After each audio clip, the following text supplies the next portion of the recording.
అనగనగా ఒకసారి దేవతలు మరియు మహర్షులు పరమేశ్వరుని వద్దకు వెళ్ళి ప్రపంచంలో ఉన్న ప్రజలు మంచి మార్గంలో నడవడానికి, పాపాలు తొలగించుకోవడానికి, జ్ఞానం కలిగే విధంగా ఒక దేవుని అవతారం ఇవ్వండి అని ప్రార్థించారు.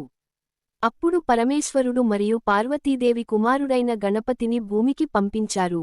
గణపతి, విఘ్నేశ్వరుడు, అన్ని అడ్డంకులను తొలగించేవాడు, బుద్ధిదాత, జ్ఞానం ఇచ్చేవాడు, మంగళకర్త, మంచి ఫలితాలు కలిగించేవాడు అని ప్రసిద్ధి చెందాడు. మహాభారతంలో ఒక సందర్భంలో వ్యాసమహర్షి మహాభారతాన్ని రాయించుకోవడానికి గణపతిని కోరాడు. గణపతి తన దంతాన్ని పెన్ను చేసుకొని విరామం లేకుండా మహాభారతాన్ని లిఖించాడు. అందువల్ల ఆయనను జ్ఞానాధిపతి అని పూజిస్తారు. అలాగే ఒకసారి చంద్రుడు గణపతిని చూసి నవ్వాడు.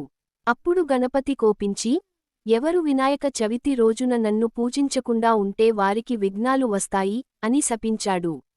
ఆ తర్వాత చంద్రుడు క్షమాపణ కోరగా గణపతి శాపాన్ని తగ్గించి, వినాయక చవితి రోజున నన్ను పూజించినవారికి విఘ్నాలు తొలగిపోతాయి, జ్ఞానం, ఐశ్వర్యం కలుగుతాయి అని ఆశీర్వదించాడు.